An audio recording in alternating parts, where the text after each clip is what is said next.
Wait, you have a TV? No. I just like to read the TV guide. Read the TV guide.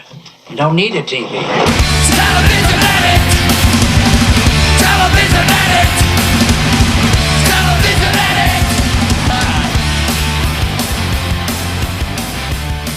Hey everybody, welcome back to TV Guidance Counselor. Actually, that was presumptuous of me. This may be the first time you're checking out the show, in which case, welcome.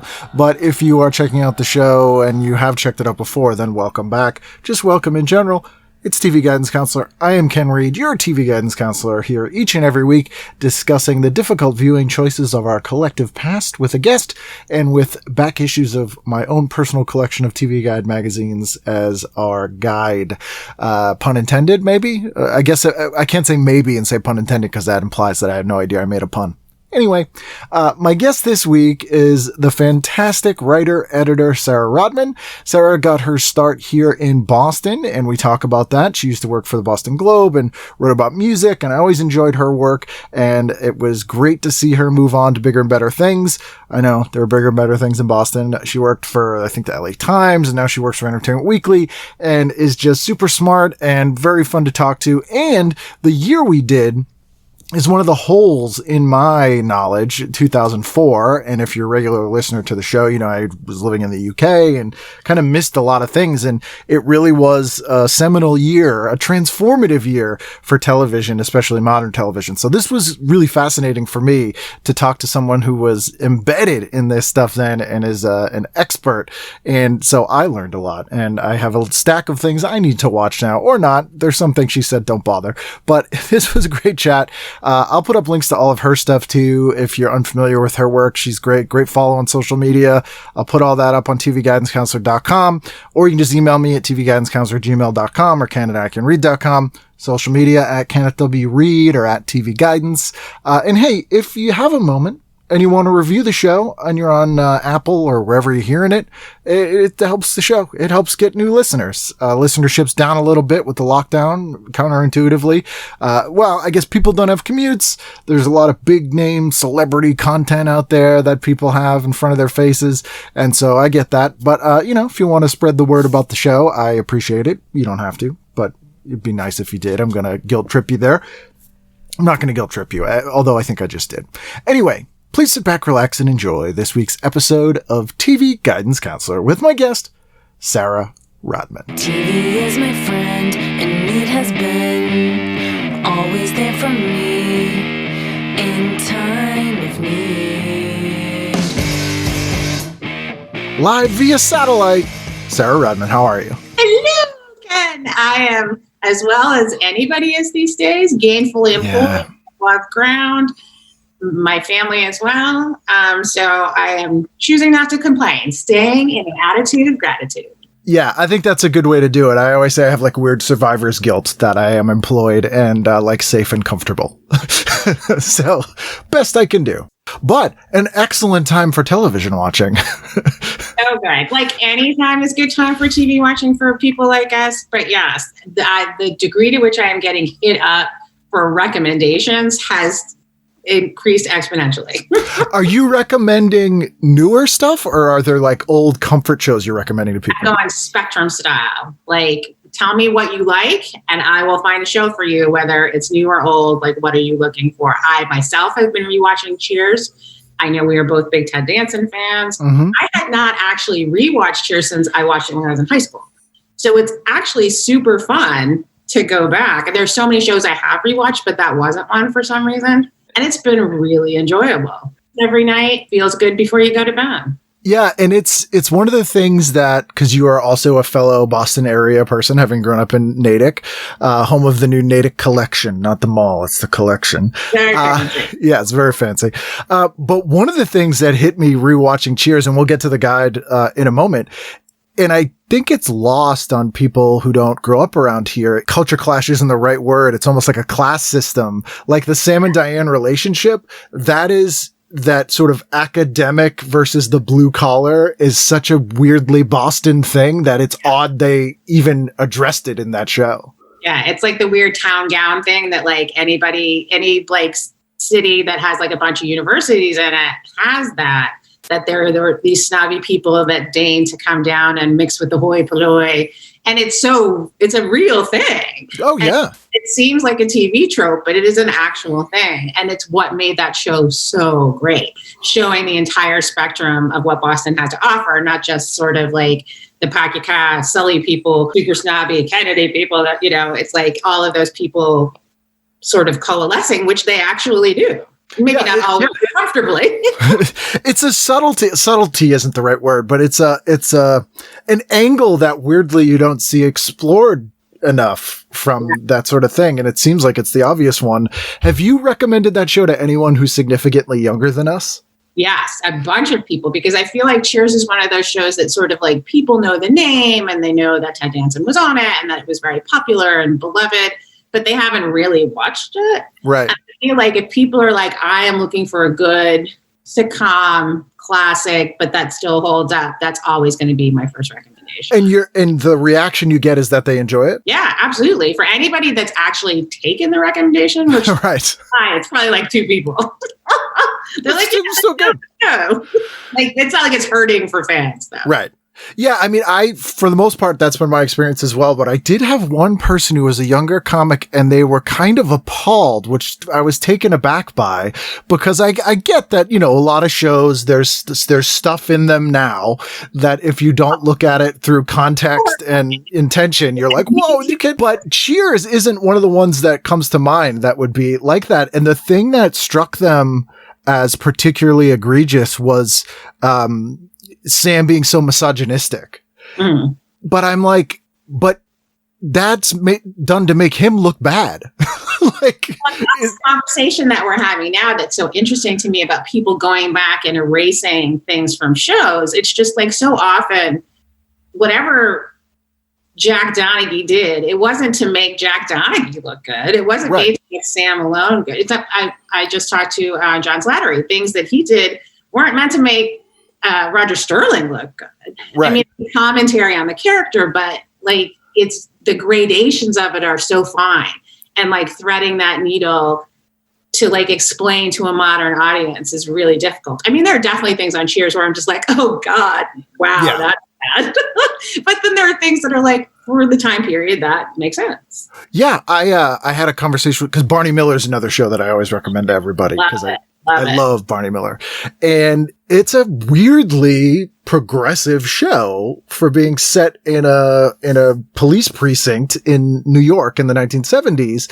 And somebody, I don't know how familiar you are with Barney Miller. Very familiar. An episode the other night with a trans character. Yes, yeah. They had like ready to be horrified. And there was actually a spectrum of reaction. Wojciechowicz being the worst reaction, which actually surprised me a little, but Ron Glass's character being so great.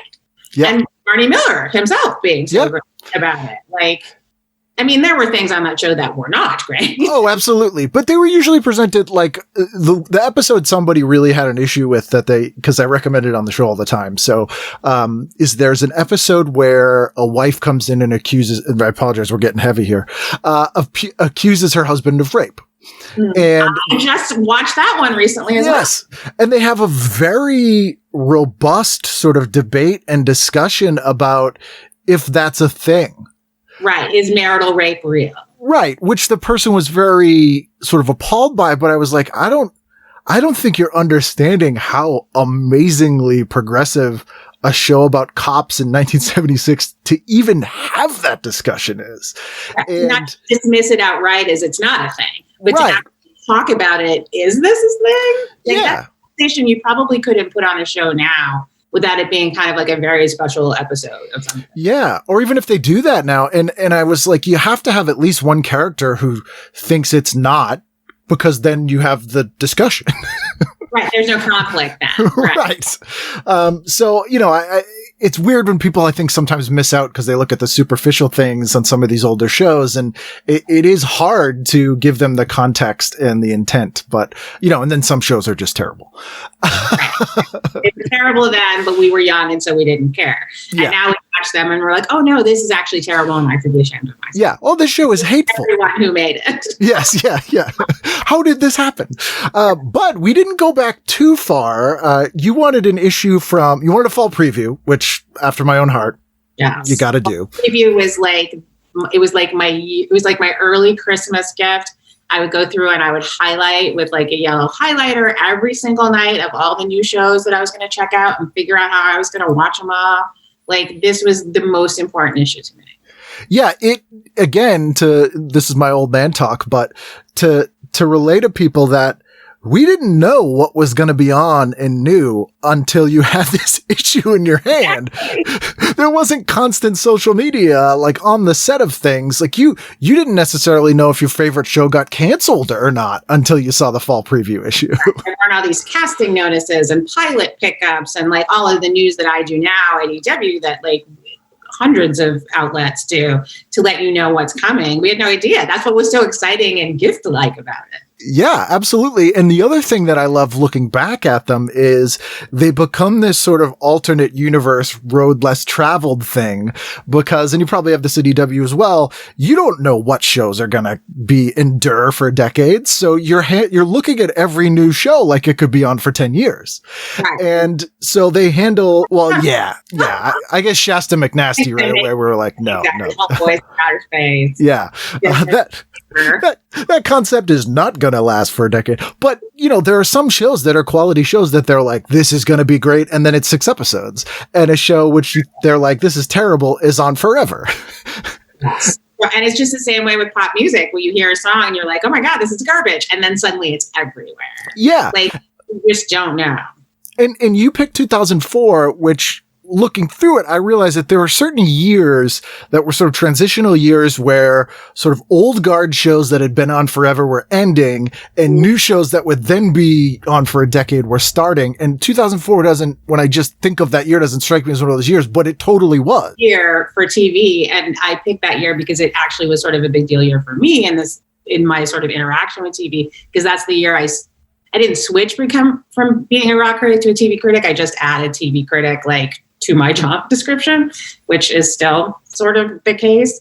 But it was the first time that I went to the Television Critics Association press tour. So all of these shows that are in this 2004 fall preview TV guide are shows where the first time I went to TCA, where I was interacting with these actors and like doing these panels and sort of learning, going out to LA and like learning about everything. And it ended up being a really big year for like new shows. And for me specifically, for shows I really was part of that, you think, because you did have this personal connection in that, like, you're doing this press junkets, which for people, most people probably know, but it's like they have, one of the actors from the show in a hotel room and they just cycle in, reporters. That's different from press tour. That's okay. Press tour isn't a junket. So it's 200 critics from all around the country and Canada, where from 9 to 5, there is a press conference. It's the entire cast, the executive producer on stage, and then 200 people in a room, and we all ask questions. And then at night, from 7 to 10, there are these working parties where you can just go up to people free range and ask them questions. Oh, okay. So it's like nobody pays for it. Everybody pays their own way. Often a junket implies that they're paying for you to be there. Right. They're not there. Everybody pays their own way, like either themselves or their outlet pays for it. And it's press conferences all day. Each day, it's like one day is NBC, one day is ABC, and it's for 15 days. And we're not doing it this year. Yeah. Very sad.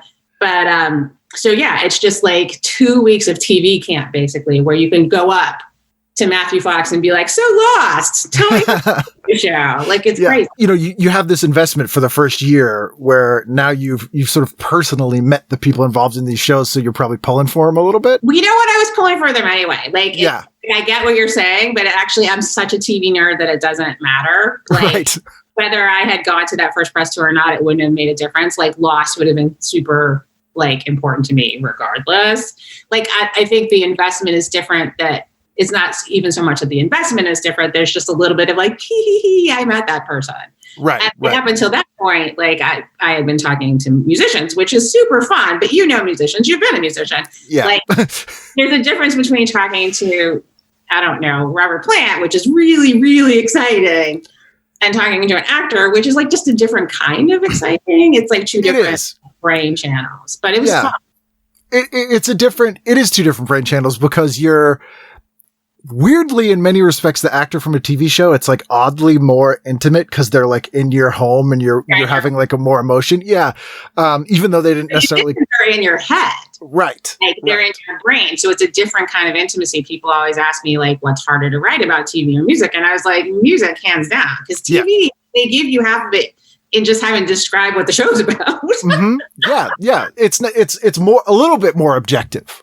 Yeah, absolutely. Where music is just your heart. And it's like, if somebody hates the thing that you like, you're devastated. But if somebody hates a TV show I don't like, I don't care. Someone could make an album and not have any intention of it being commercial. A little bit different now, but you couldn't make a TV show with zero effort to make a commercial. Like the nature of it, you have to have it try to appeal to people. To somebody, even if it's a much smaller audience, because there's a million channels now. Like you can be more niche than you used to be, but you can't be like, I don't care if anybody watches it. The way a musician can be like, this was for me and I don't care if anybody hears it. Right. I had to get it out. The first thing that struck me here, and the less said, the better, but I had lived in the UK in the early 2000s. I had just moved back. So I missed a lot of the reality TV boom. Like I hit like Survivor and then missed like 3 years of it kind of in between. So the whole Apprentice thing totally passed me by. So it, like I legitimately flipping through this issue, saw Trump and went like, "Ah!" There's a lot of Trump in the issue. Like there the show is. came out, not just about The Apprentice, but also this was the year that everybody answered The Apprentice, where there was the Richard Branson billionaire's quest, and Mark Cuban's going to give you a bunch of money for no apparent reason. Like there were a bunch of like things that followed in those footsteps. And I got a letter from Trump that year for something that I wrote in the Herald about Branson's show. Him criticizing my hair, which is hilarious. You got an angry letter from Trump about your review of Branson's show? Didn't even mention him by name. I just said that in like the scramble for, like in the race for the billionaires with reality shows, Branson has better hair. Like that's literally. Oh. But I didn't even mention him by name. And then he sent me this letter, like with a printout of my story going, I don't like your hair either. And I was like, dude, I've got dreadlocks. My hair rules. Oh my God. You still have that? Of course. Oh, wow. Wow. That doesn't surprise me at all, but also like my humanity is appalled by that. And this was 16 years ago. Yeah. The more things change, the less they stay the same. Yeah. Then we ran a contest in the paper, like people vote on who had better hair. I won. Yeah, of course you have better hair. Like there really isn't even a contest. I think that we all know. But we also get like the year was notable. Yes, exactly. I was on board with you and I believed you, but now I'm like, wow, yes, you couldn't have picked a different year than this. That has to be the year.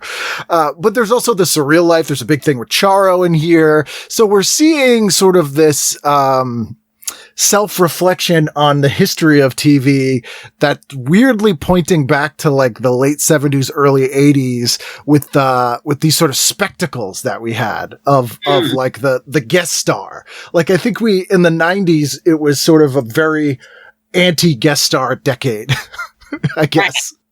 Exactly. The cast of the shows were so huge. Like there wasn't room for the guest stars and people didn't stay for very long.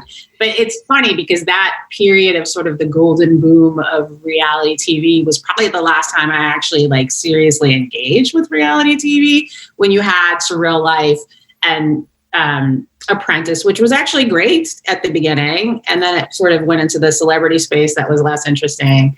And Amazing Race. I didn't watch Survivor, but I watched that first season and I understood why people enjoyed it. But like the returns on that were diminishing very quickly, just for me personally as a viewer. Yeah. After like a couple years, I was like, I get it. And I want a story. Yeah. Like somebody made up in their head, not that somebody made up and edited.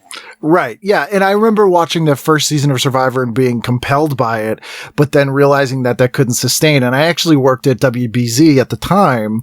And for the second season, whatever the one Elizabeth Hasselbeck was on, we had the auditions at BZ and they built an obstacle course in the parking lot for people to run through. And that's where she auditioned because she's from Needham, I think, or That's somewhere so like that. funny. Exactly. So I remembered her coming in and running through this like double dare rinky dink, like weird obstacle course we had, and we also did auditions for Next Top Model there. And it was weird. It was weird having these like cattle calls in a local TV station. It was just odd. Absolutely. That's so funny though. That was how much stardom was born in that parking lot. I know. Over the years, it wasn't just Tom Bergeron. It was so much more. But who we should say is the best, by the way.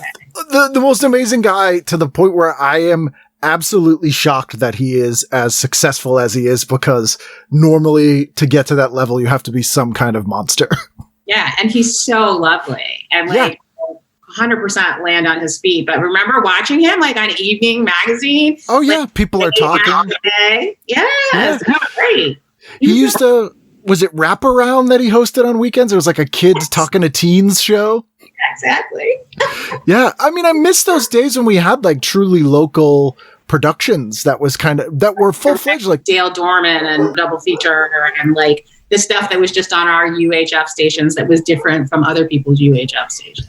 I was looking at an issue from 1984, Boston issue, the other day, and Coming Together was in it, which was like the African-American show, and which I think Liz Walker hosted for a time, if I'm remembering, but I don't know that she was the original host, but she definitely hosted. And that show lasted, I mean, it was basically like the Meet the Press of Boston, but like more community oriented. And of course, community auditions. Right. I mean, this episode of Coming Together in the issue, that one of the guests was Mr. T.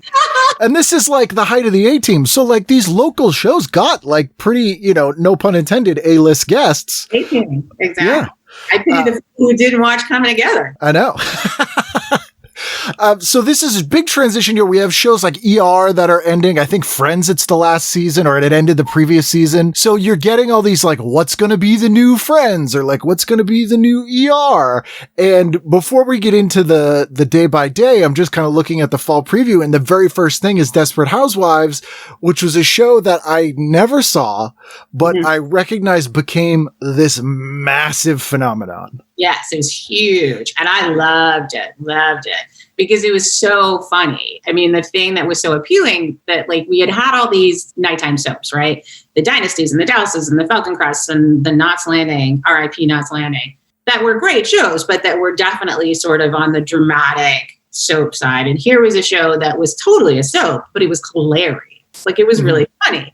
And it definitely it was a drama by sort of category because it was an hour long. But it was just hilarious because Mark Cherry, who had been, writing on all these shows, including The Golden Girls, was now creating this, angsty suburban housewife thing, which was those first couple of seasons were really well done. Because it's sort of a parody of those things, but also not, if I'm... Right, exactly. Right. It was not presented at all as if it was a spoof. Right. It was just like a very heightened version where comedy was more important. Like Knots Landing was inherently hilarious, but it wasn't trying to be funny. Right. This show was trying to be funny. Because it struck me as almost like a more glamorous Picket Fences. Right, except not so quirky. Like not much with like the weirdo characters that like had like really specific tics kind of, or Northern Exposure or that kind of thing. It was not... There was nothing quirky about it. It was much more straightforward than okay. Because I've still not seen the show. And weirdly, it goes into the category of shows like Ally McBeal for me that were gigantic phenomena. Yeah, and you just missed it. I missed it. And also, nobody talks about them now. And it's not a show that people are like, you got to binge it. Like, it just... Because those shows that end sort of... I wouldn't say either one of those shows ended in a train wreck, but like they were on for long enough and they were the last sort of gasp of we have to do 22 of these every season. And therefore they're running on fumes by the time the show ends 6 or 7 years later. Right. And so much of the cast is turned over at that point that the sort of shine of the new is so gone that like it doesn't end in a way now where we talk about Mad Men or Breaking Bad or something that's only been on for 4 or 5 seasons that is so much shorter that they can do a sharper job with that we're still talking about it. Like, I think we'd still be talking about Desperate Housewives if it only lasted 4 seasons. Or if it had even been 1 season, it became like more of a cult show or something like that. Right, exactly. The Twin Peaks effect or whatever. But yeah, I mean, it was just so mainstream. But I mean, you think of a show that premiered the same year that like people are still talking about it because it was a genre show is lost. I mean, like that was like the big thing. But even if many people are disappointed with the way that show ended, it had people hooked all the way through. Yeah. And questions associated with it that would never be associated with like a nighttime soap like Desperate Housewives. Lost is another show I completely have never seen. Wow. Yes. Wow. Yeah. But Fringe is one of my favorite shows of all time. Fringe was great. Fringe was a lot of fun. But like that's another example of a show that purposefully injected humor into a genre property that you wouldn't normally see. Like Fringe was so much quirkier than the kind of show that you would think it was. That it was like, oh, this is the new X-Files or whatever. Right. But it was so different. It was knowing without being sort of ironic in a bad way. Because they still took it seriously. And Anna Torv was great. And John Noble was great. And the last sort of really great role that Mark Valley had, like he went on to do a bunch of other things that were interesting and he was good in them. But that was such a good part for him. I mean, I've had Mark Valley on the show and he, like Keen Eddie, I loved. A gem. That's the kind of show you're talking about that's on for a short period of time. But those of us who watched it are just like, oh my God, it was so good. I have a t-shirt. Oh, nice. From promo or just like, sure. I mean, he was great. He did that Human Target, which the previous iteration starred Rick Springfield in the role. I am not going to be upset about because I am a ride or die Rick Springfield person. So. Were you a fan of the original Nick Knight made-for-TV movie with Rick Springfield? I was. I have his albums, his Australian albums. Oh, nice. He was Dr. Noah Drake on General Hospital. So when Mission Magic came out. Come on now.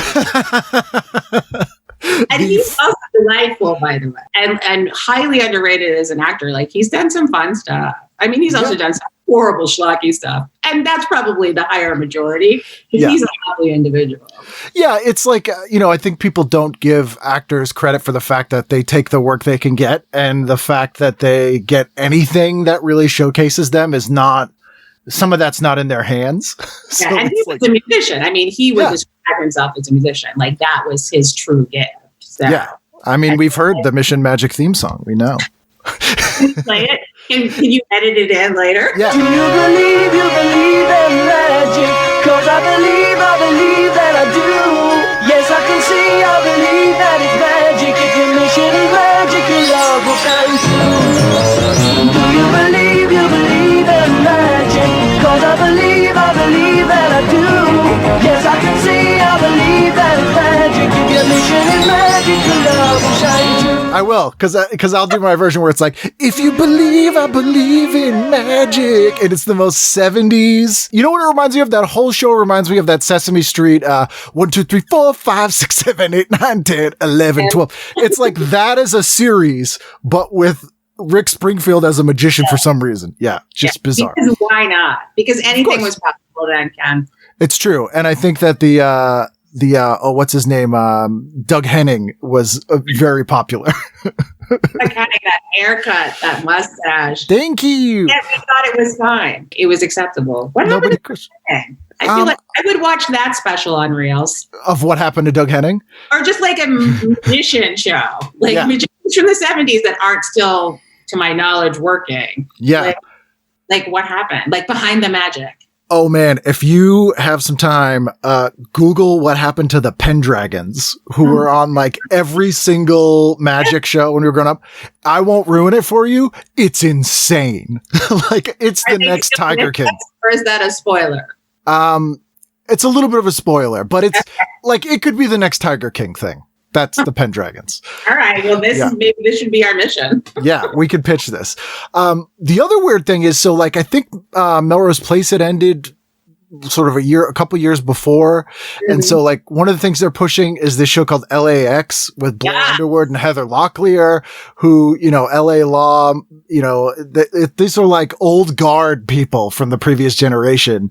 And on paper, hot and young in that moment. Like comparatively speaking. So LAX is such a good example of you saying, like, you don't know if these shows are going to run for years. Like we knew LAX was not going to last. Yeah. And it's like, there's so many good examples of shows like that where you take like what you think are indestructible TV personalities, no matter what show you put them in, and then you put them in a show and you're like, oh no, they're destructible.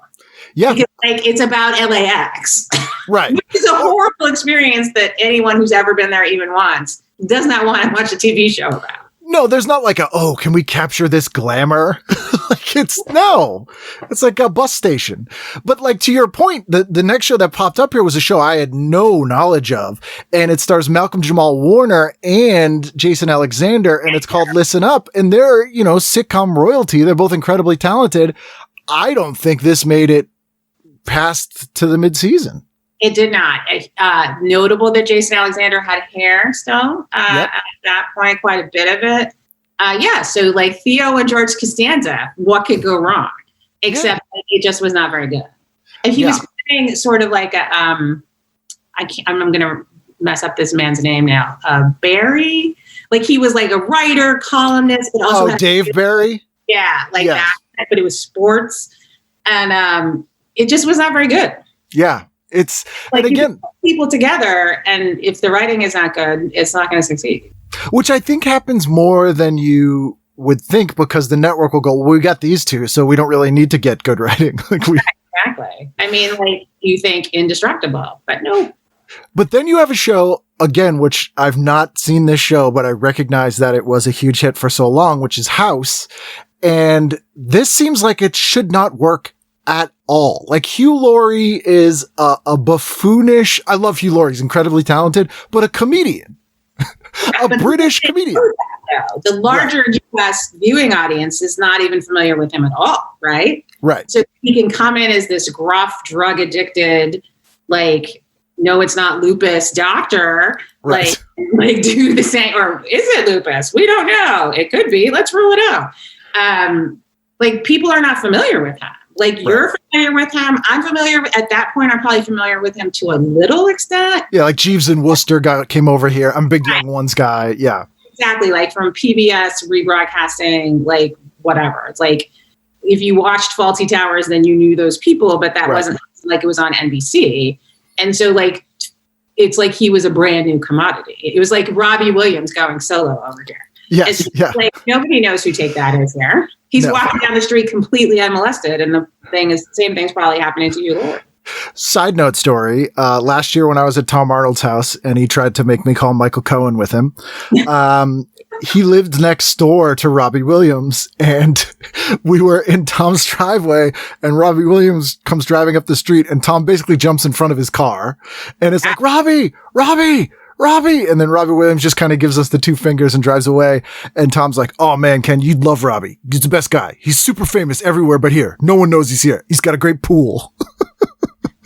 That's fantastic. And yet, like, could never break through. So gifted, so charming, so attractive. And yet it did not happen. He's playing stadiums singing I'm Loving Angels Instead to 100,000 people. And here can't get the time of day. I mean, it's better now than it was back then.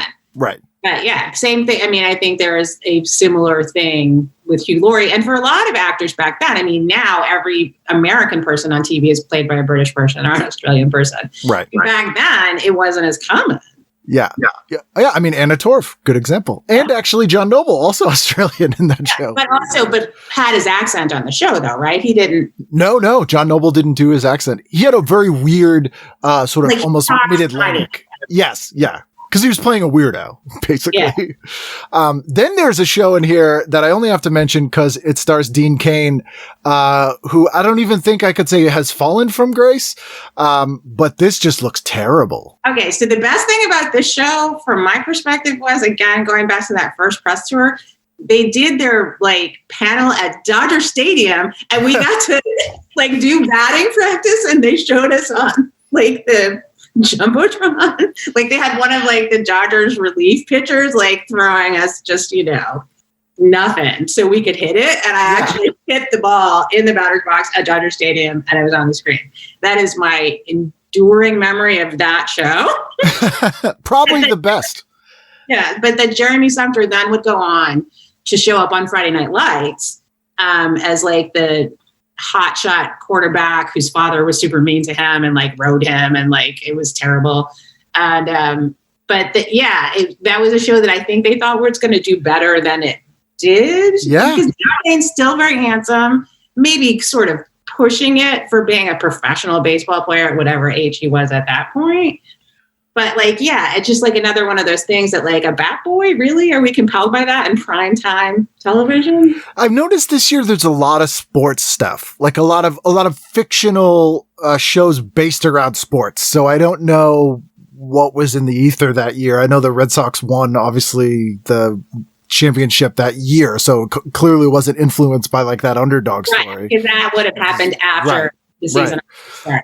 But an unusually high amount of shows, like almost every night, there's some show based around some fictional sporting thing for whatever reason. I don't know. We were feeling very sporty about that. It's true. Yeah, America loves sports just for that one year. The funny thing here also is Veronica Mars is covered, and TV Guide absolutely nails what this show was and what happened to it. Like, they literally say has cult favorite written all over it. 100%. And this is why 2004 to me it's the most special thing about 2004 to me, because that show's one of my favorite shows of all time. It came in with this class of big splashy things: Lost, Desperate Housewives, House. Like, it was this little show that could. And it was the sort of spiritual successor to Buffy the Vampire Slayer, which is one of my favorite shows of all time, but without the supernatural element, but detectives, which I love. And Kristen Bell is amazing in this show. I mean, the cast was fantastic, and I was so taken by the show. They actually came to the Cambridge Side Galleria remember when people would do like mall tours? Oh yeah, Tiffany style. And like, it was before the show was even out. But like, they had the cast come to the Cambridge Side Galleria, and I remember I got to interview them, like the entire cast. But I had seen the pilot, and I was so excited. And that was one instance where I definitely, back to your earlier point, that I had a higher rooting interest because I met them all and they were all so lovely. I mean, I loved the show anyway. Yeah. But that it lasted as long as it did is just miraculous. But that show is a show I've probably watched through like 6 times. I remember I had, when I'd first moved back from the UK in 2004, I got a job again at WBZ, and it was the first year that I went to upfronts, which I've mentioned on the show before, but it's when like the network shows all the advertisers the new pilots so that they can sell spots on the shows. And they showed the Veronica Mars pilot, which I loved. And I was like, this show's going to do really well. And then the other pilot they showed was 2.5 Men. And I'm like, this is a piece of shit. I was like, this is going to get canceled in like 6 episodes. It's terrible. And I could not have been more wrong. So your picker was very bad. I knew Veronica Mars wasn't going to last. I mean, 2.5 Men, that seemed like an obvious hit to me. Like, there's an example of putting people together and doing it in a way that even if it wasn't your cup of tea, the writing played to the strengths of the people on the show in the way some of the other shows where, like, Listen Up with Jason Alexander and Malcolm Jamal Warner didn't. Like, everything about 2.5 Men, whether you liked it or not, worked. Right. It was well thought out. It wasn't just, we have these great ingredients, we don't have to worry about the recipe. Right. Like, Chuck Lorre actually put some thought into playing to the strengths of the people on that show. And like casting Conchata Ferrell, so smart. And like, the two of them together, like, with those personalities, which is essentially people thinking what are their personalities, which obviously isn't exactly correct. But like, it just works. And the kid was cute. And Martin Hinkle, who's from Needham, by the way. Yes. Was so great as like the not totally Harridan ex-wife. Like, you were actually sympathetic to her because Charlie was so terrible. Right. Like, and Holland Taylor, who's always amazing in every single thing that she does. I mean, they did a really good job. Like, it might not be your cup of comedy tea, but they put thought into it. Yeah, I mean, there's definitely a lot of great, not even character actors, but just people that have on the show who did runs on that show as, you know, in girlfriend roles or something, but that weren't on the show as a plot device in the same way a lot of other people were on Seinfeld, of all things. All of the, like, that run of girlfriends, of like all those people that are the Terry Hatchers and the Marsha Crosses, like all the Desperate Housewives, basically, like the girlfriends on that show, that they were a very funny device, and deployed just a different style, right? Yeah. Of, like, how we're going to use this asset that we have. Veronica Mars was never, I mean, that it made it 4 seasons is remarkable. You knew right away. See, I was optimistic. But one show that I think exemplifies everything we've talked about here in the we don't have to put in the work because we have this is Joey. Yeah. Well, that's built in, right? They just assume people are going to come. You build it, they will come. And I watched that entire first season because I loved Matt LeBlanc from Newton. So many awesome homies. Dre DiMatteo, of course, had loved her on The Sopranos. The kid who played his nephew, Paulo Costanzo, who went on to be in that USA Blue Sky show. Oh, yes. I'm the name of now, but was not White Collar, not Psych. With Mark Feuerstein. Yeah, it's the doctor one, right? Yeah. I can't remember what it's called now. But he was very charming. Like, Joey was actually not terrible. It just wasn't great. No, like, the expectations were so high.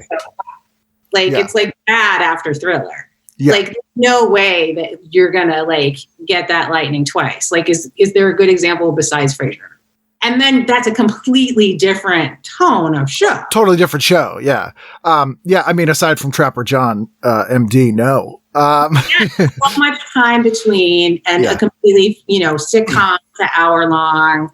I mean, Pernell Roberts, who can resist that? Yeah. Yeah. It for years, because I used to be on like all these message boards of people buying cheap DVD box sets, because that's the kind of party I was having in the year 2000s. But infamously, every Big Lots had about 2,500 copies of the complete series of Joey on DVD that they could not shift. Like, you just saw these go from like $3. And at one point, legitimately, they had a bin of Joeys for $0.10 each, and they couldn't sell them. Poor Joey. I mean, he made out all right. He has had two or three other sitcoms or shows since then that have done well.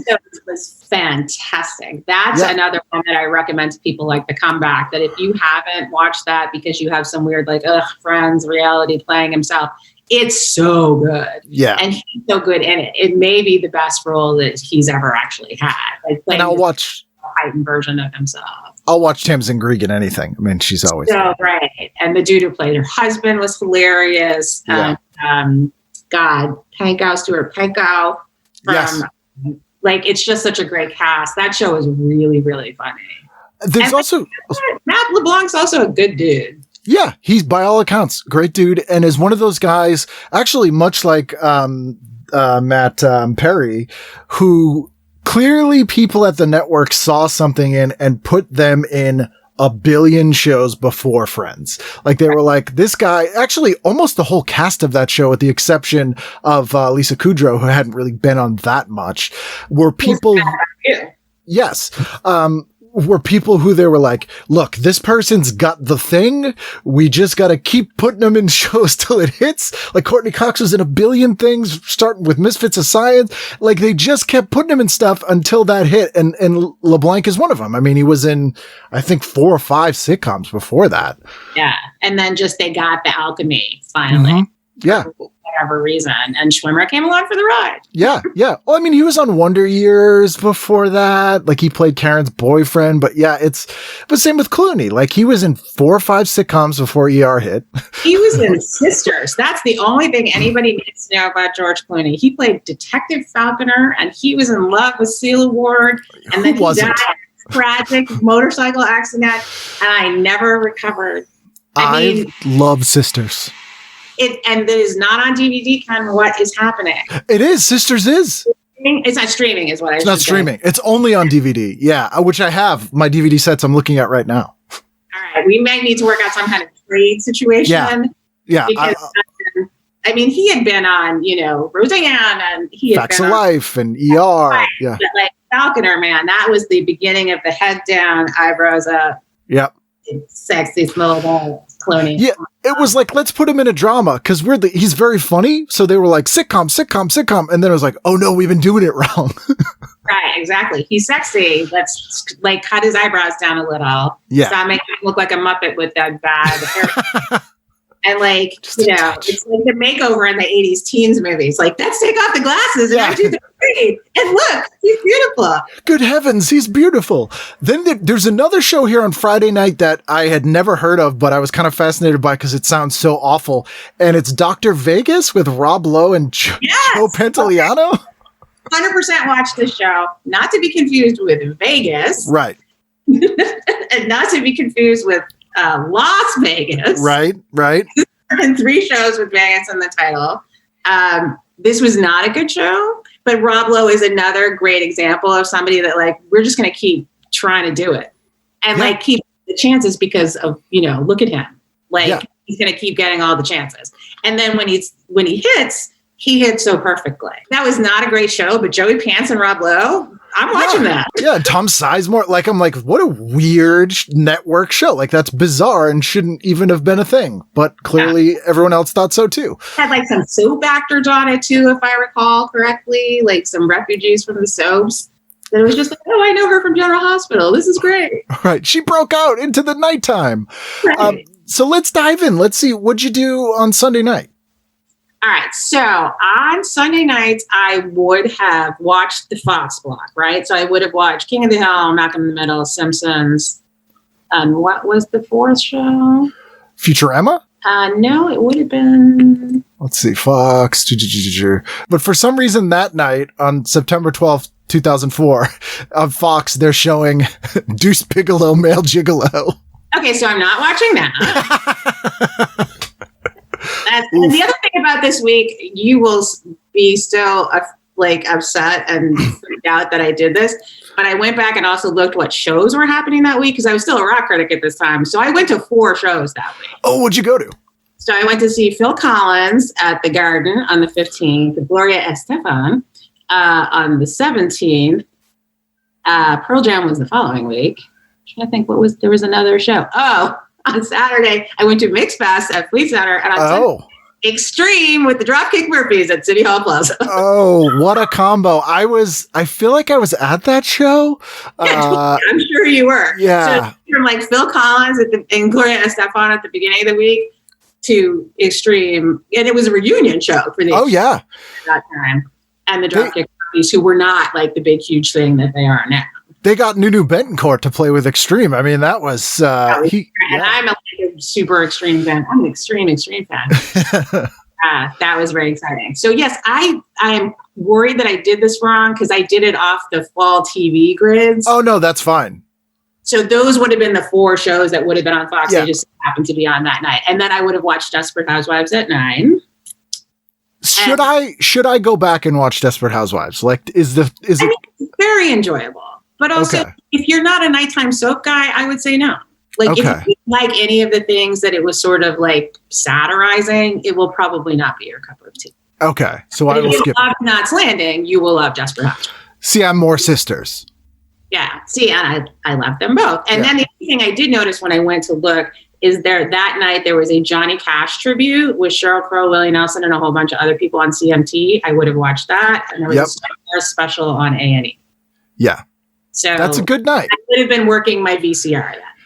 There's also a good show on that was premiering on Nickelodeon that night that I did watch, and I went out of my way to watch, called Ned's Declassified School Survival Guide. Yeah. And I only watched it because it was spoken of as being very similar to The Adventures of Pete and Pete, which is one of my all-time favorite shows.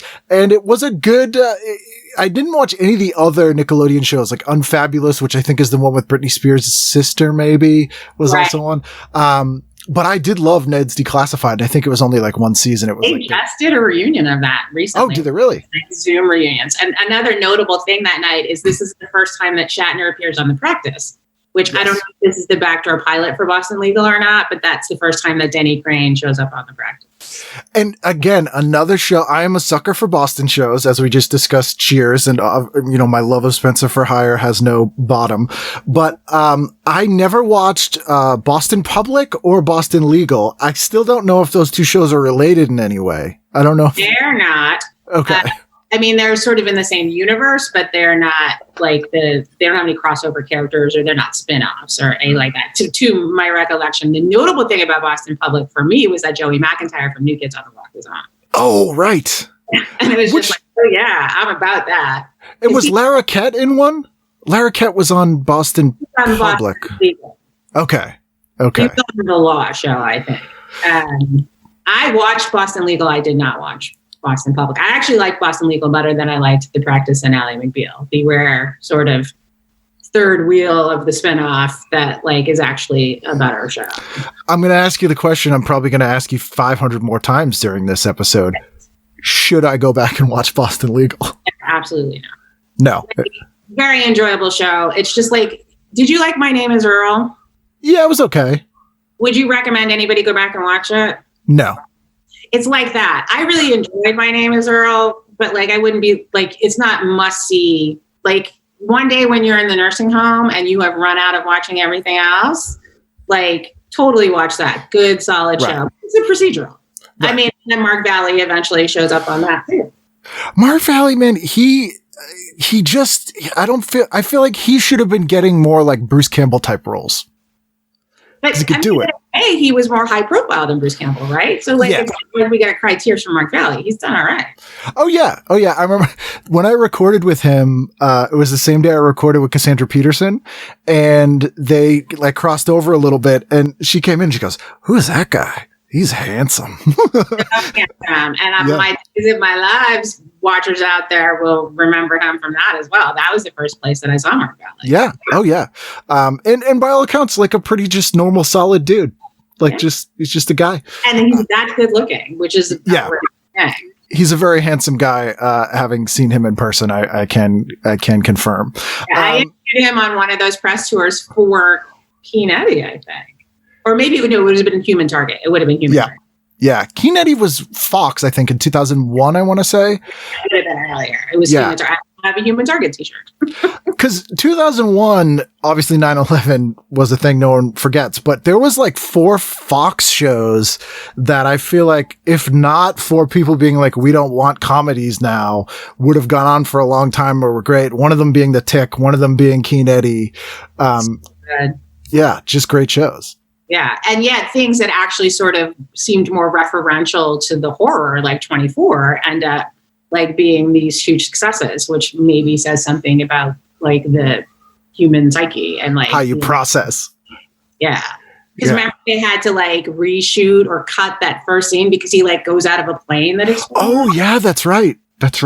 And it was just like things were delayed and then they had to edit that. And like, but it's still, I mean, and I loved 24, but it's still like at that time, you would not have thought that a show about a superhero that dresses as a tick be sort of less palatable than like a show about terrorism. Yeah. With unlikable bad people. But so compelling. Yeah, which makes me wonder, because I think right now, with everything going on, we're in sort of a similar time. And I'm curious to see, obviously, I think this falls a write-off just because you can't physically make things. And the seasons are different. It's control, right? So in a time that we feel like we don't have control of terrorism, like if the fear that we're living in is these people are going to come attack us, whoever you want to put in for these people, like here's somebody kicking ass and taking names and protecting us. Yeah. Like, what is that even in this scenario? Is there like a lightly, fictionalized Dr. Fauci show where like there's like a fantastic epidemiologist who like has an amazing vaccine? Like, I don't know. Would that show do well right now? Maybe. Yeah, it's weird. It's weird seeing such a massive cultural thing that I don't think will be reflected or can be quite reflected in the art that comes after it. Because, the whole decade of the 2000s that we're talking about here, almost everything that was a touch point show was influenced in some way, shape, or form by 9/11, like up to including like Battlestar Galactica and all these that we had in these shows. There just isn't a 1-to-1 ratio to be made here. Like it will have to be a genre show where there is something, it'll have to be something like Battlestar Galactica where there is a way to sort of metaphorically do it. Because anything that's too on the nose about this, nobody's going to want to watch. But then again, people are watching Contagion and Outbreak and stuff like that on Netflix. So maybe they will. But when are we going to be able to shoot it? No, we couldn't. Everything's going to be animated. That's the way we're going to do it from now on. And it's going to be a bunch of like terrible, like quarantine rom-coms. Yeah. Oh God, there really will be. It'll be real bad. Deuce Bigalow, Male Gigolo 3, the quarantine. Yeah. Deuce Bigalow Jr. Monday night, what'd you do? Monday night. So I definitely, so North Shore is a show you probably don't remember, but is notable. It's like set in on the North Shore of Hawaii. Christopher Palaha is the reason that I'm watching this show. Not based on the movie. No, it's just people who work at a resort in Hawaii. It's like beautiful. It's like Brooke Burns, but crucially, if it's football season, I'm watching football, and I think so. I'm watching football, and then I am taping Everwood and Girlfriends to watch later. I liked Everwood. I love Everwood. There's Berlanti, man. He is the king. Yeah. There's a couple of teen shows from this era that I later discovered on DVD, that being one of them. The other one being Life as We Know It, which is premiering, which is a pretty good show. That's this year. That's premiering this year. Yeah. Was Point Pleasant this year? Yeah, it was. Point Pleasant, I think, was this year as well, which I actually liked too. There was a lot of that in this season. Very good-looking people doing bad things. Was this wasn't the year that Dennis Miller was on Monday Night Football, was it? That's a very good question. I honestly don't remember. I would have watched anyway, though. And at this point, I still would have been a Dennis Miller fan, too. I actually went to see Miller live at like the Lowell Memorial Auditorium, and like I loved Dennis Miller. He was a great stand-up. I mean, his Black and White special is one of my favorite stand-up specials. I still quote that one. He's naked, he's blue, he's howling. He just completely lost his mind, as some people do as they get older. So where are we? His mental faculties, but I will say that I began to like him less. Yes. He's developed some interesting outlooks on things. So where are we? Tuesday night? Gilmore Girls, Veronica Mars, NYPD. That's just what's happening. Apparently, I went to see The Killers at the Roxy this night. Okay. And the one thing that I thought was super notable about this night is that NCIS was still apparently being called Navy NCIS. That what the N stands for? Apparently, because I was like, because CSI New York, I think, premiered this year, and then NCIS, was Navy. This same night, there is an A&E biography on Trump. When I look at these, because I was slightly disengaged from television, especially compared to how I was prior to that and then after this, it's almost like looking at, it's very Twilight Zone-y, where I'm like, we knew we could have done something. And yet, great night for me. This might be my best night. Gilmore Girls, Veronica Mars, NYPD Blue. I mean, that's an unimpeachable night of television. Because Gilmore Girls, another show I've never seen, but I've been told is great. And I also would not recommend you watch it, though. It does not seem to be in your wheelhouse. Okay. It's very of its time, I'm guessing. It is a lot of sort of like topical references. It's like one of those shows, like Buffy is similar in that way, where they're sort of referencing things that are happening in the moment. I think that it is timeless in the sense of the relationships that it depicts. And this is the beginning of us understanding sort of the speed with which Amy Sherman Palladino and Lauren Graham can do things. I loved this show, but I do feel like I actually did make my boyfriend at the time watch it, and he totally got into it. Right. So he would enjoy it. Like he became the like Gilmore Girls time. He did not say it like that. I kind of like, retroactively deciding he's going that way. He will totally listen to this. He's like, it sounds just like me. When was I on the show? Although I don't think he watched Veronica Mars and NYPD Blue with me, but like it was just like a good night for women in the house. And this was, I think, the final season of NYPD Blue, which started like 96, I want to say. And so at this point, maybe we're talking Mark Paul Gosselaar. Oh, yeah. Like it's not even Ricky Schroeder anymore. Mark Paul Gosselaar, who, by the way, is on a show right now called Mixed-ish, which is one of the best shows on broadcast TV. I love that guy. I never even heard of it. Saved by the Bell person. I was too old for that. I don't hate it, but like I was too old. And it's Mixed-ish. It's a spin-off of Blackish. Okay. About Rainbow Johnson as a child. Like her character's backstory is that she grew up on a cult. And then they escaped the cult. And then so Gary Cole plays the grandfather. And great. And Mark Gosselaar plays the white father, and Tika Sumpter plays the black mother of these biracial children. Hence, all right. I'm going to watch that.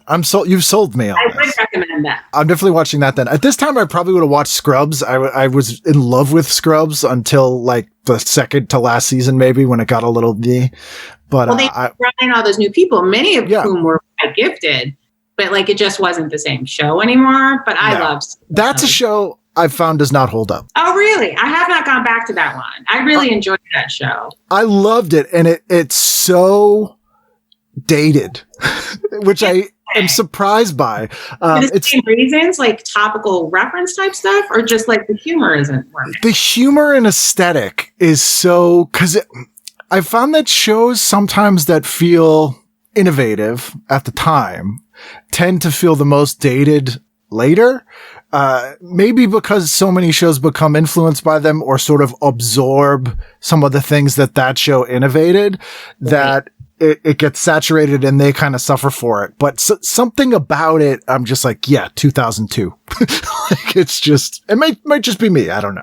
Right. It's of its time, but yeah, absolutely. But amazing cast. And I love Bill Lawrence. Like I loved Spin City. Like, yeah, I loved Cougar Town too. So, but good show. Wednesday, what are we doing?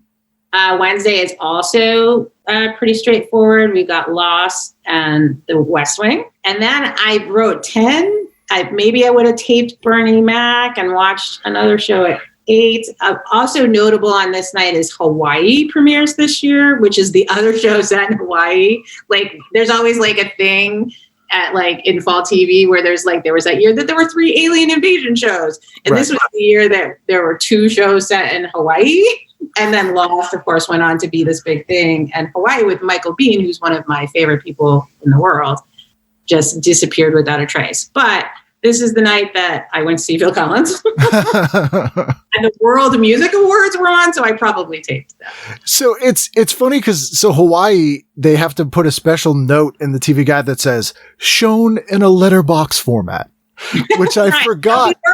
Yeah, there's black bars on my TV. Like people used to freak out. It's broken. Which is, it just shocked me to see that. And there's a thing in here that I am just weirded out by. PBS is showing a thing called Question of God, C.S. Lewis and Sigmund Freud with Dr. Armand Nicoli. And it's like this thing about did God exist by presenting this 2-hour documentary about C.S. Lewis versus Freud. Wow. That's very specific. Yeah.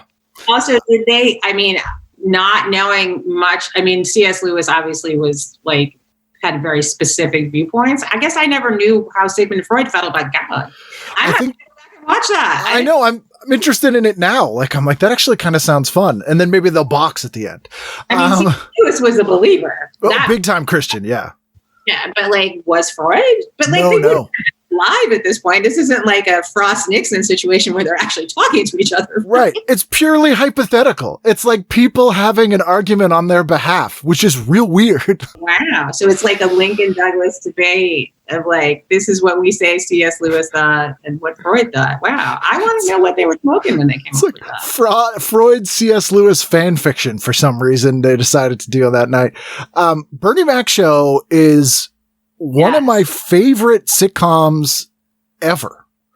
It's it's so underrated. It is so sweet and family oriented, but really funny and not schmaltzy or cheesy. He was so realistic, and that was based on his real life. He had taken in the children of a relative that had passed away, and yet he was still sort of so candid with his breaking of the fourth wall, like complaining about the kids and like the ass was, and he was going to smash their heads until he saw a brain. But like, it was so well done. And that's a huge loss too for comedy in general. Bernie Mac going when he went, he was so great. Yeah, it's a show that I'm like, I don't understand why this isn't more beloved. I think it only went like 3 seasons, but it has one of my favorite Christmas episodes, and one of the only Christmas episodes that shows the thing that I used to love to do and still do sometimes, which is driving around and looking at everyone's Christmas lights. Which, I'm like, that's the thing. And for some reason it hit me that I'd never seen that in a show until I saw it in their Christmas episode. And it just, I love that show. And Larry Moore also being involved in the show. Another reason it's so funny and yet not like cloyingly sweet, because he's like just so sharp. Not cruel. It's not bad people. It's just sort of realistic humor of sort of gallows humor that a family has. Right, exactly. So well done. Thursday night, what'd you do? Thursday would have been, this is where we get Life as We Know It. This is Kelly Osbourne. Yes. Like playing a fat girl, by the way. Kelly Osbourne was she was not fat. Like she was other people I talked to at press tour and like not fat. Yeah. Very, very upsetting. But Chris Lowell, who we would go on to know Veronica Mars and is on Glow now and is so great, plays like the nerdy kid who's afraid to be in love with her because she's fat. Right. So like, let's just say that one hit close to home for me. And not Christopher Lowell, the design and crafting person from TLC from the 90s. Chris Lowell. Yeah. Kiznarski to all my Veronica Mars people out there. Piz. The OC, which what I love about this particular night is apparently it's like a catch up. Like here's like one of those clip shows to like get you ready for like when it was going to premiere. And I would have watched Joey, Will and Grace in a year. So Jennifer Lopez is on Will and Grace. I didn't know that she was a thing on there. Yeah. So she was one of, I'm trying to remember who she was. Jack's girlfriend. Yeah, no. And she was on a couple episodes. It wasn't just that one, but I definitely would have watched. And that show was a phenomenon that, again, just totally skipped me. Like, it just passed me by for whatever reason. Great. Yeah. Never seen it. I've never seen it. That I would recommend you actually go back and watch. Will and Grace, just like as a comic, just like the purity of the setup punchline construction of that show. Like you go like look at a page of like the 30 best quotes from Will and Grace and they all kill and you don't need to know anything about the characters. Yeah. Like they're that good on the page. And I know people who I love who wrote for it that I think are genius comedians. And yeah, so it's a show that to your point, I would check out, but I just didn't. And the OC, again, totally never seen an episode. Yeah, see, this is just like my nighttime soap girl coming out again. And just like great, fantastic cast. Benjamin McKenzie. I mean, all these kids who have gone on to do so well. And this is the beginning of sort of like the Peter Gallagher renaissance as like the cool parental figure. Like those of us who loved him on Broadway are so excited. Right. Peter Gallagher. While you were sleeping. Yeah, exactly. And like coming back as like an adult kind of. And Tate Donovan is on the show and he's very enjoyable. Like the cast of that show is very enjoyable. And unlike Clooney, Peter Gallagher did not need his eyebrows addressed. Yeah, exactly. We want them just as bushy. You love them just the way they are. I was always under the mistaken belief that the OC was like a reality show for some reason. Oh, wow. It really was not. It was so very far from reality. What's the show that I'm thinking? The Hills? Oh, yeah, maybe. Or I think that there was a show like Laguna Beach. Yeah. What's the one with like Spencer Pratt? Right. And Kristen Cavallari. Like I didn't watch any of those shows. No.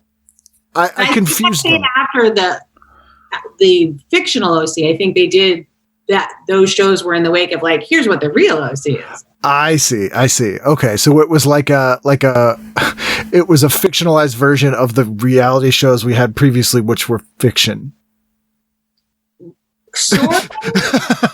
It was just a straight drama that I don't think had anything to do with anything. Jason Schwartz just came up with it. And then MTV reality shows were like, oh, that show isn't actually how it is. This is how it really is. I see. Okay. This is the real stuff.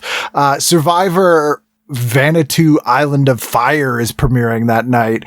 The funny thing about this was this really showed us that people from reality shows no longer were going to be famous. So like the first season of Survivor, you had the very cute girl who was in a Rob Schneider movie later, The Animal. She was like Colleen. I got nothing. I just got Richard Hatch and Richard Hatch.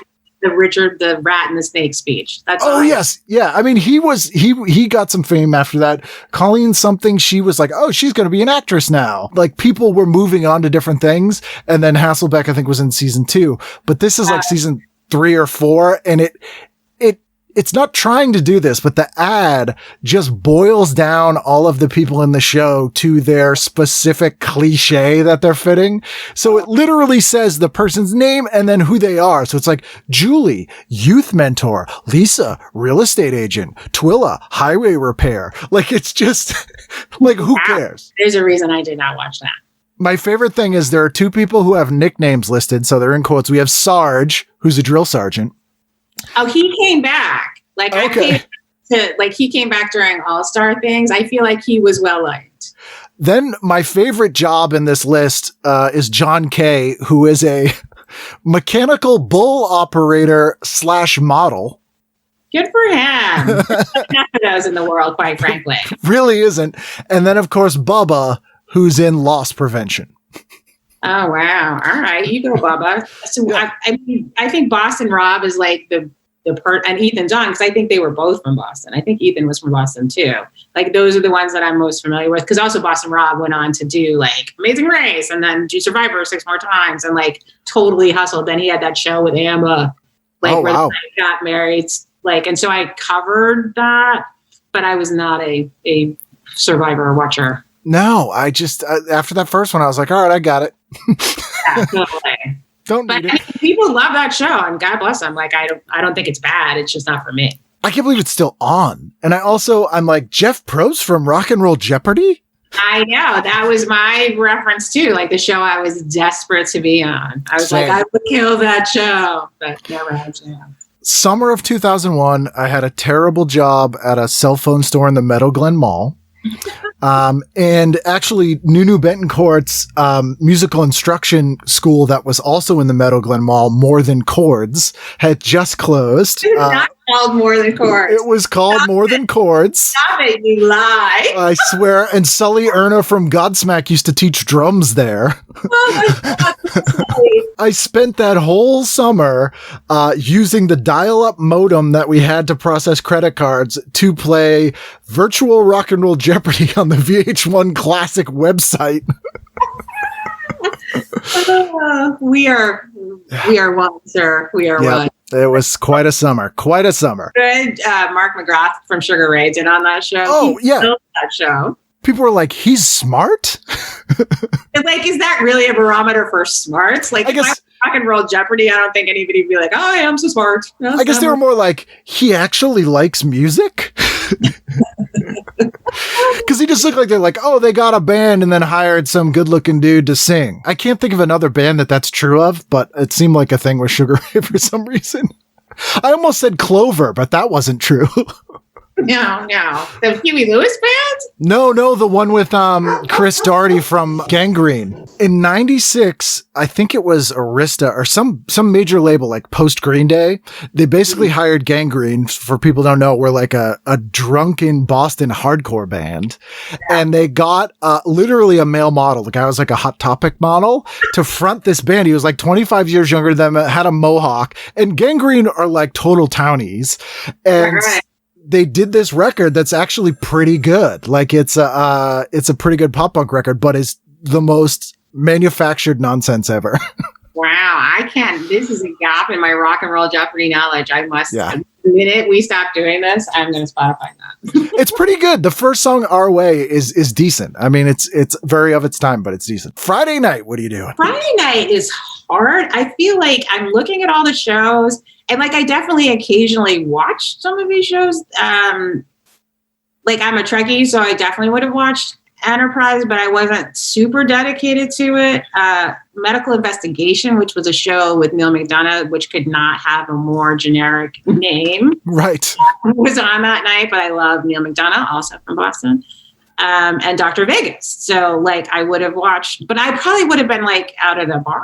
Yeah, it's not a great night. Like Joan of Arcadia is on, which is one of the shows they really pushed at the upfront, I remember, as well, with Amber Tamblyn, Yeah, which watch. that was a show where every decade has to have a God show. So Right. you have, This is like the highway to heaven. yep, the early friend. edition, Touched by an Angel. Yeah, she's... Isn't really a God show though. Yeah, because God was the one who gave him the newspaper every day. When did we find that out? Did we find that out at the end?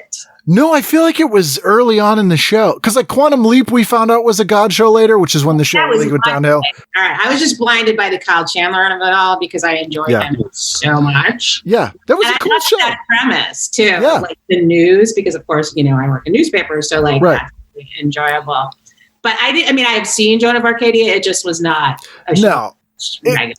The pun was too groan-inducing for me. And it was about like a teenage girl who hears the voice of God or something. I remember the pilot. I was like, this is okay. But yeah, there's just not, you have third watch. Like, it's just not a... Which I did not watch. So that was the other one where it's like, there's 2 medical shows, ER and this. Yeah. And This says, you don't go to war with the New York City Police Department. Third watch. fair point. I mean, yeah, I'm not going to argue that, but I don't want to watch that on a show. So that is... We're watching right now. No, God, no. That would not fly now. Final night of the week, Saturday, what'd you do? So Saturday, all I know about Saturday, I know about that specific Saturday, I was at the Miss Fest at the Fleet Center. Do you remember who was playing that year? So I looked it up. It was John Mayer, Oof. Alanis Morissette. All right. It was like that, The Calling, who I could not remember their song. So I feel like it was probably fine. I probably wasn't super excited about it, but I went to all the mixed fests because I had to cover them. So Saturday night, all I can think of that I know, looking at it, that I would have watched was Saturday Night Live, because I've seen every Saturday Night Live ever. But there wasn't a show that I saw that I was like, oh, I watch the show every week. It might have been not the beginning, but closer to the beginning of Saturday Night Graveyard, of just like back in the day when it was like Mary Tyler Moore and all these big shows and Love Boat, Fantasy Island. Saturday night was a destination night, and then it just became 48 Dump a hours. show. Yeah. Freaks and Geeks, I feel like, was the last time they even attempted to put a show on Saturday night to get people to watch. And see how well that worked out. Genius. Just huge. Miss America pageant is on that night, and I was looking at the ad, and it says hosted by The Bachelor's Chris Harrison, and I 100% misread it as Chris Hansen, and I was like, that would be super weird. Creepy. Yeah. I'm Chris Hansen from Dateline, and this is Miss America. Definitely not watching the Miss America pageant in 2004. I think the last one I watched was the one where Vanessa Williams won, because the whole family was so excited that a woman won. And then the runner-up was a Black woman too. So when she got Suzette Charles, her name was. Yes. So when Vanessa got bumped unfairly, I might add. Yes. We were still so excited, but that might have been the end of our Miss America journey. Was that 84, 83, 84, something like that? I was definitely in high school, so it would have been the late 80s. I remember I used to watch all the pageants probably until the year 2000. I loved Miss Teen USA. Kelly Hugh was my favorite.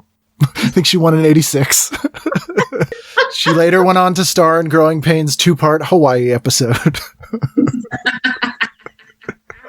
The things that we have in our brains instead of actual knowledge. It's so true. It's completely useless. One thing I wanted to mention here, just because it sort of is a great snapshot of who was famous in 2004, is in the celebrity birthdays and the people that they list that week. It's Ruben Studdard. Oh, nice. He was turning 26. Was he on the first season of American Idol? No, he was on let's see. I want to say it was the second one. Okay.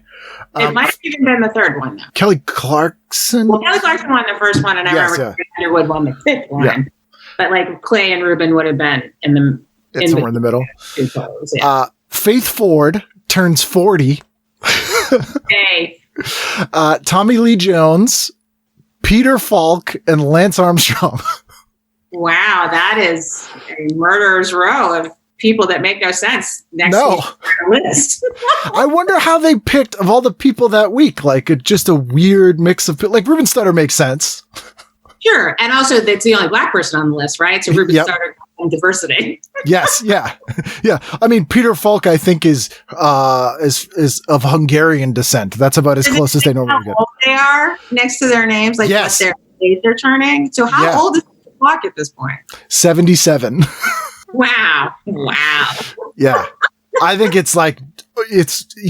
died not too soon after that. Jones is the outlier there because he's not a TV star, right? So Faith Ford's on Murphy Brown, Ruben Studdard's on American Idol. We've got Columbo, he's a classic. Lance Armstrong, I think he was dating Sheryl Crow then. This is before his fall from grace.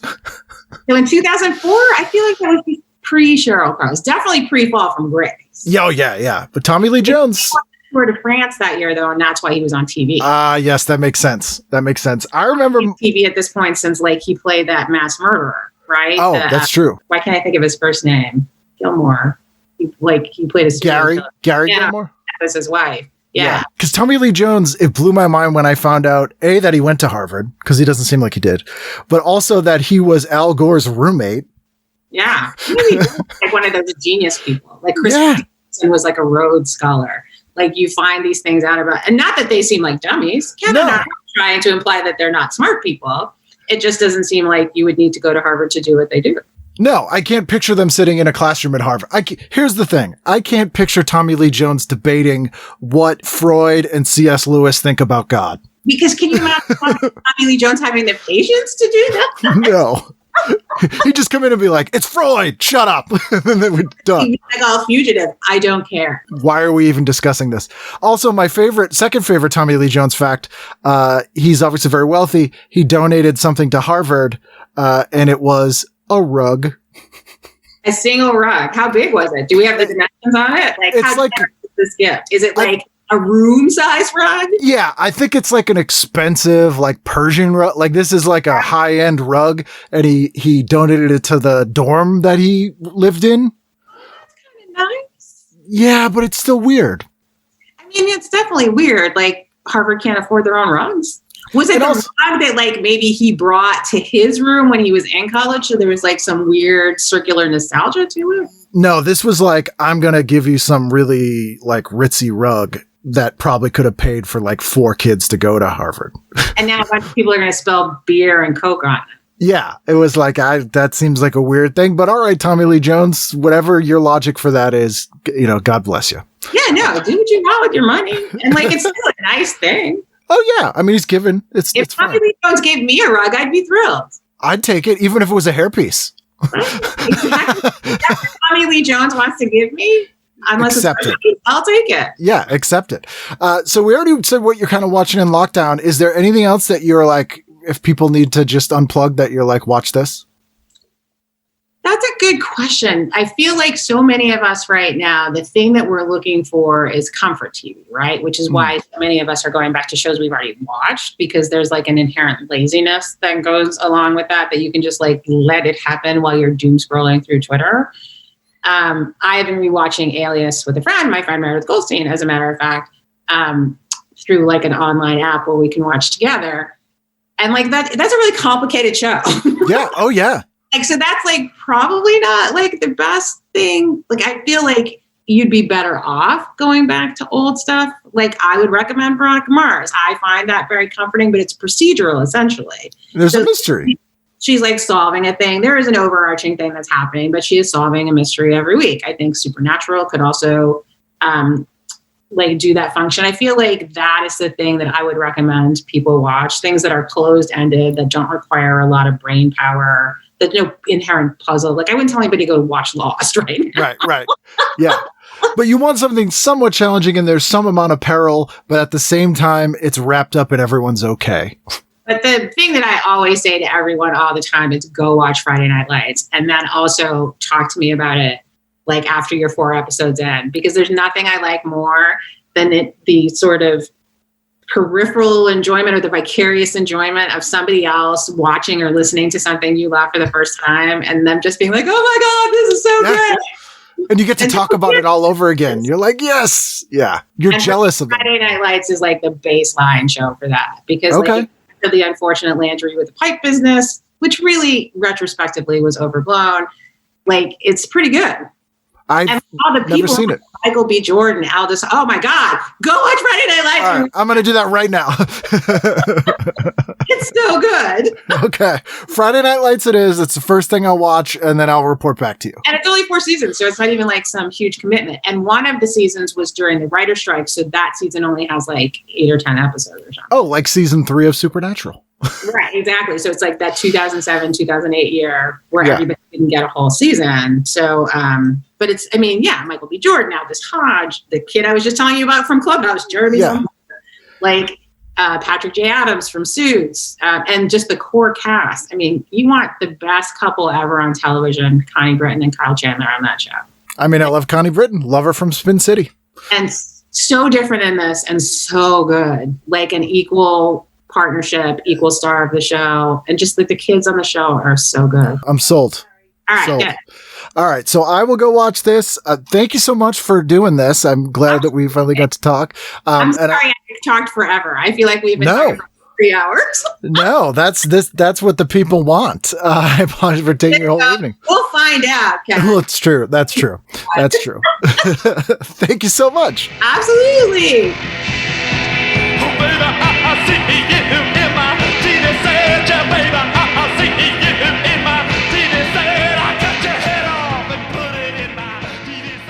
There you go. That's Sarah. All things 2004. I certainly learned a lot. I hope you did too. If you'd like to get in touch with me and discuss this or any episodes of the show, don't call me. That's a phone I have in my house. Do not call that phone. That takes care of that. I don't even know why I have the landline. I have the cable package and I didn't want the landline and they were like, well, it's cheaper with it, so just unplug it. And I didn't unplug it, and I have a red bat phone in my office. That's from an old motel, and you can't unplug it because it's a long story that you don't need to know. Regardless, if you like long stories that you don't need to know, that's why you've listened to this show thus far, and that's probably what you're into.